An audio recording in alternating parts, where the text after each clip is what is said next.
It's so powerful what you just said. The illusion of choice surrounds us all the time. And I always love a restaurant analogy. If you go to a dinner here in London, the waiter come up and say, would you like still or sparkling water? And you look at him and you make a choice, and then you realize, I just bought something that I didn't want, right? Would you like red or white wine? It's like, well, actually, I'm not going to drink. Thank you very much.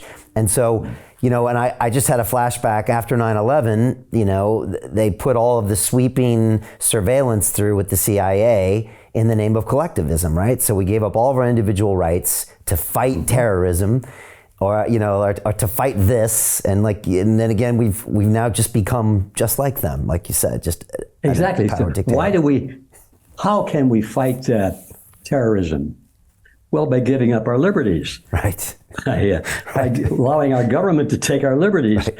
So now we don't have to worry about the terrorists taking away our liberties. We've just given them away. Exactly. To our own government. And since it's our own government, well, that's different, you see. Right. But that's how it works. And supposedly the terrorists are attacking us because of our liberties, right? They don't like our liberties, or they don't like... Oh, they don't care about our liberties. You're right. In fact, they love our liberties. They want to have those liberties, but they don't want us to have them. Right. It's a power grab.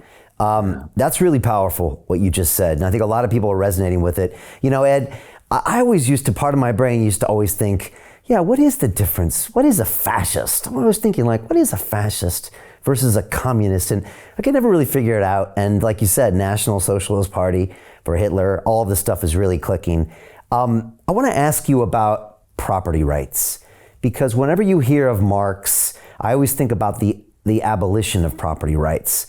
When I think about freedom, I always associate with property rights, being able to own something. And I've gone deep on freedom of speech in the last few years, and also with a lot of the digital assets like Bitcoin, et cetera, people that can actually own something that a lot of times means that you can keep your freedoms.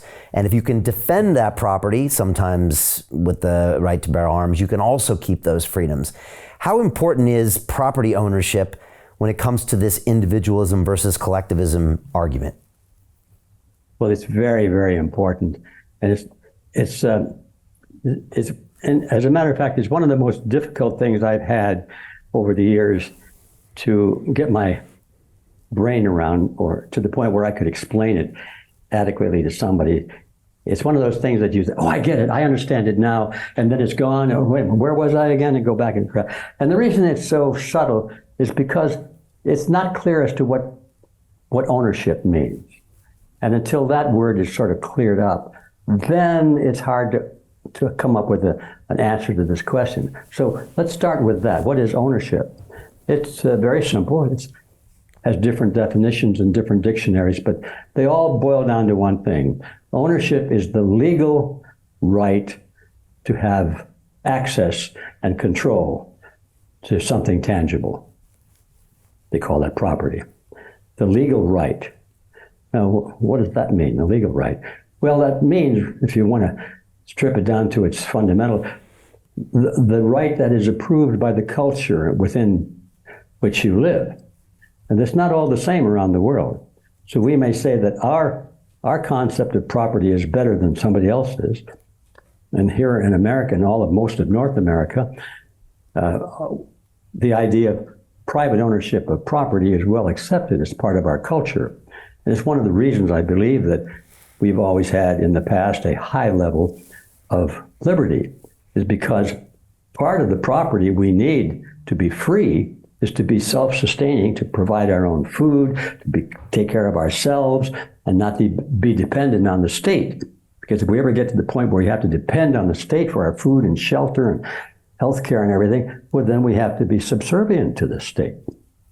He who pays the piper calls the tune. And that, in essence, is the whole answer to this question about property.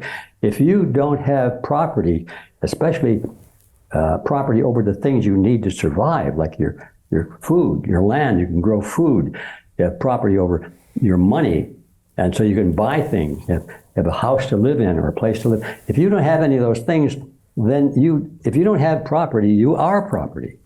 That's the bottom line. Somebody owns those things, or in the context of controlling them, somebody owns them. They may not have a piece of paper that has their name on it and an address and say, I own that. But if you're a bureaucrat or a political leader or corporate leader, and you can have access to the corporation airplane or limousine or live in the villa that's provided for you, you don't have to have your name on a piece of paper to own it. You do own it because you have the right to access it exclusively if you wish.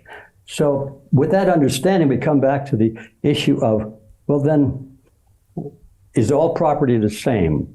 And this is where I had the biggest problem, and it's only recently that I was able to break through on that. And that is that, no, not all property is the same. So Jim Rickards has just recorded a video that's not available to anyone in the public, and he's going to be talking about how this upcoming recession is going to be fast, it's going to be bloody, it's going to be nasty. But at the same time, he's going to show you how you can position yourself to profit from all of this chaos. Now, we've made this video only available to our viewers. Go to londonreal.tv/Jim. Watch that immediately. I can't say enough good things about Jim Rickards. He understands the global economic system better than any guest I've ever had on London Real. His predictions are almost uncannily true, and you can learn how to profit from his vision, from his expertise, and his understanding of economics. So go to londonreal.tv/Jim or click the link below. It's an excellent, excellent look on what's going to happen in the future and how you can position yourself to profit from that. Jim is one of the best in the business, one of my favorite guests on London Real, and he's very, very good at predicting the future and showing us all to profit from it. So click the link, and I hope you enjoy. The greedy bankers are about to do it again. In 2008, they crashed our financial system and nearly bankrupted the entire global economy. Then they received trillions of dollars in government bailouts.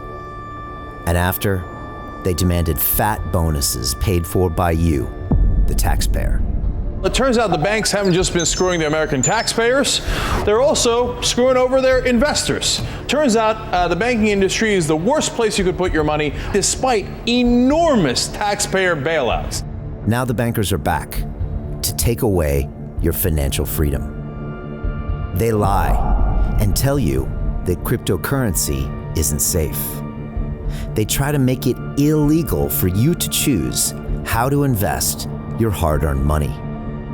They lie and say cryptocurrency is used by money launderers and criminals. But look at the record. It's the banks themselves that launder hundreds of billions of dollars every year to the biggest criminal operations in the world. Leaked documents have revealed how some UK banks have helped criminals, money launderers and Russians under sanctions. American authorities discovered that the Sinaloa cartel moved $881 million through HSBC accounts as bank officials turned a blind eye to the illegality. The bankers lie and say cryptocurrency is not a real investment. Meanwhile, the smartest CEOs in the world are buying billions and billions of it. The truth is that banks lie about cryptocurrency because it makes them scared. The banks take $9 trillion per year of your hard-earned money, and they are worried that they will finally be exposed. They're scared because crypto means they can no longer control your money, which means they can no longer control you. They are scared because you might actually understand your money and intelligently decide what to do with it. Now is the time for us to come together, fight back, and take control. It's time to educate ourselves, our families, and our communities.